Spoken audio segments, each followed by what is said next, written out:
And we begin tonight with less than 3 weeks left on the campaign trail and two campaigns that could not be any more different.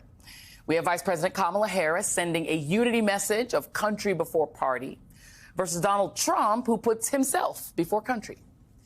And it is because her opponent is Donald Trump, unfit, unhinged, and anti-democratic, that Kamala Harris is making inroads into a broad coalition that we have not seen really in the 21st century.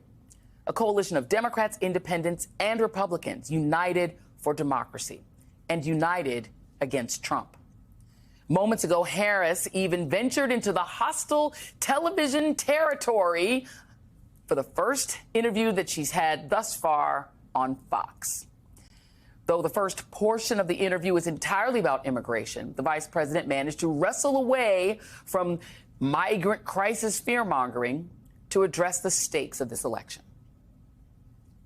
Are they misguided, the 50%? Are they stupid? What is it? I would never say that about the American people. And in fact, if you listen to Donald Trump, if you watch any of his rallies, he's the one who tends to demean and belittle and diminish the American people. He's the one who talks about an enemy within, an enemy within, talking about the American people, suggesting he would turn the American military on the American people. You and I both know that he has talked about turning the American military on the American people. He has talked about going after people who are engaged in peaceful protest. He has talked about locking people up because they disagree with him. This is a democracy.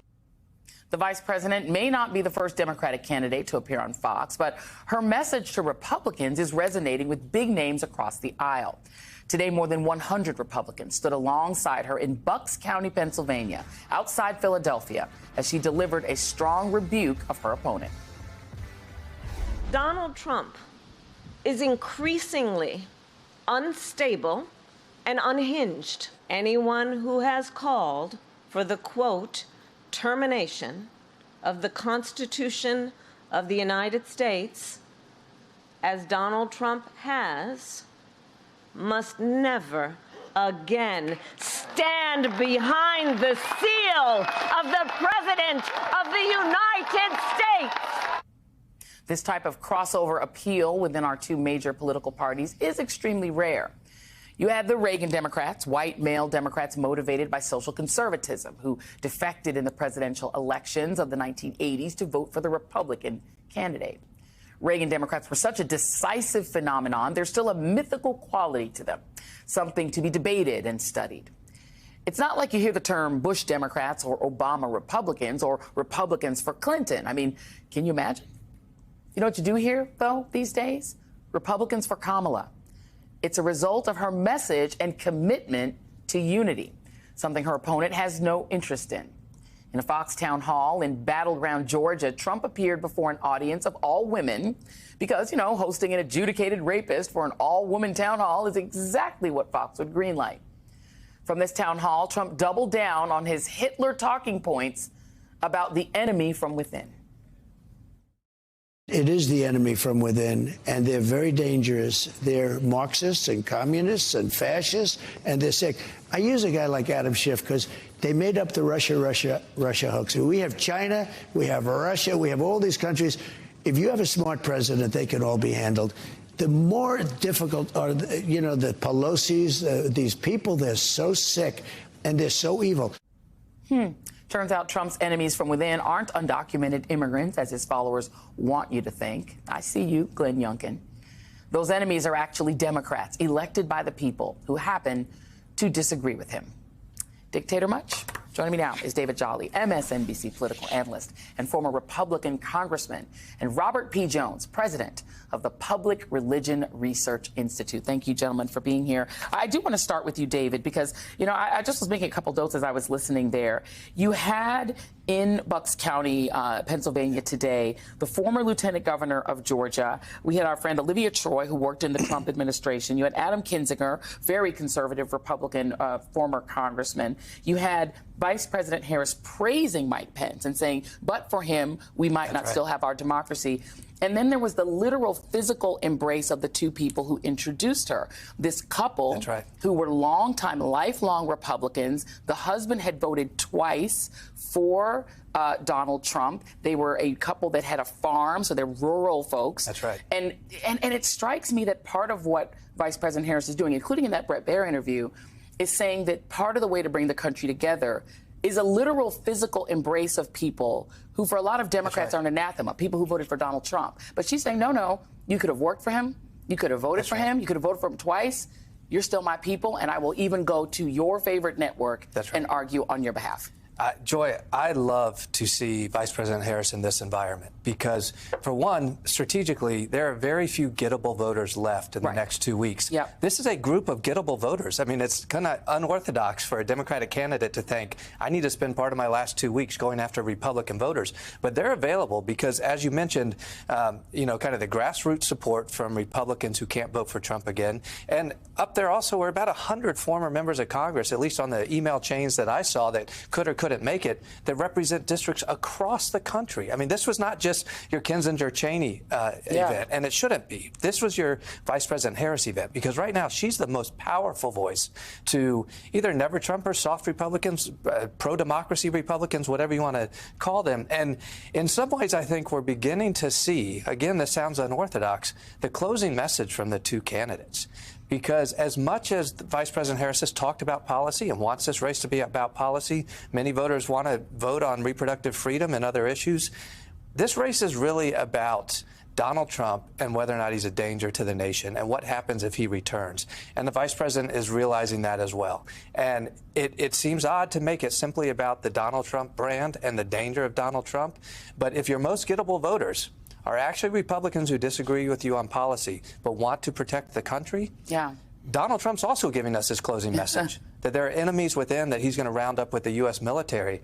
I feel very good about that contrast if I'm Vice President Harris going into these last 2 weeks. Because now that he's expanded enemies within, he was talking about immigrants, particularly non-white immigrants who wants to round up and put in camps. Oh, apparently Adam Kinzinger is on the list, as well as Speaker Pelosi. You and I, Robbie, were together earlier today at Brookings because the question of what is available to Vice President Harris, I think, is relevant and germane, because we live in a country where, just to quote some of the new poll, Public Religion Research Institute, I always say is my favorite polling outfit. You guys are, because you guys do real great numbers, not like the sort of trash polls that we sometimes see dumped into the marketplace. I like to talk about that here. PRRI survey, your New American Values survey. Support for political violence. Let's put it up on the screen. A third of Republicans supporting political violence. Whether or not society has become too soft and feminine. 73%, three-quarters of Republicans saying that, and saying that's a problem in the country. Immigrants are poisoning the blood of the country, something we never thought we'd hear an American president say. Look at the number of Republicans who agree with that statement. And I will even note that some of the people who agree with that statement included almost a quarter of Jewish voters, 19% of Black Protestants, Mormon voters, a third of them. And then my last one here, whether or not undocumented migrants should be rounded up and put into militarized encampments, 79% of Republicans. What's even available to Vice President Harris outside of core Democrats? Yeah, well, first let me say, as you know, I've been doing this for nearly 20 years, and there are questions that we have had to write during the Trump era as social scientists that I never thought we would have to write.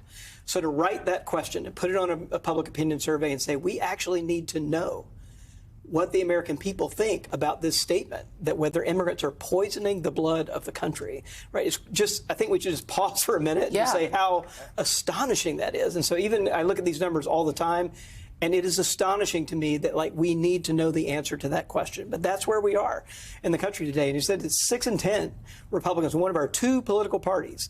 And this is, as you said, you've already used the word Nazi. And we're all taught to kind of not be knee-jerk and kind of use the Nazi analogy. But when Hitler ad absurdum is the term. If you start using Hitler, you're losing. Right, but like poisoning the blood, Mein Kampf uses the word blood 150 times, right? In that that's Hitler's word, right? And it's almost always used in this way, this kind of idea of purity and defilement, contamination, and it's a politics of disgust that we're really seeing here. So it's really challenging when you see this argument, and we've got again 6 in 10 Republicans, for this, also in violence, right? A third, 1 in 3. Republicans saying we may have to resort to violence to save the country. Like that's the place that we're in. So, but I do think there's this, that back to your original point, is that I do think that one of the biggest contrasts we're seeing is we never saw Donald Trump saying, I will be a president for all Americans. Right. We never saw that. I think back in 2016, people thought, oh, he'll pivot once he gets elected and we'll hear him. But then we heard that inauguration address, right, when he was first elected. And it was exactly what we're getting now, right? It was apocalypse, and it was, I am the president for the people who elected me, and that's it.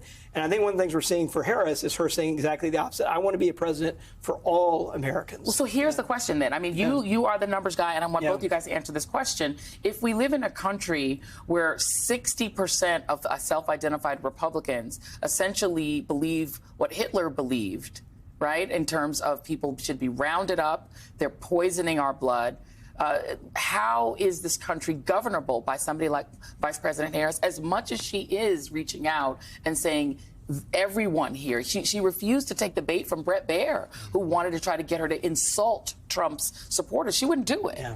But she then would have to, if she wins, govern a country in which percentages of people at that level believe those kinds of things. How does that work? It wasn't that long ago that we had bipartisan support for immigration reform in this country, right? But Trump has really taken the Republican Party on this journey, and he's pulled people with him. I do think that means, though, if we get Trump out of the kind of stoking that fire, we may see some of that come back. I mean, even 8 years ago, we had a majority of Republicans supporting a pathway to citizenship in this country. Quaint times. Down to 36%.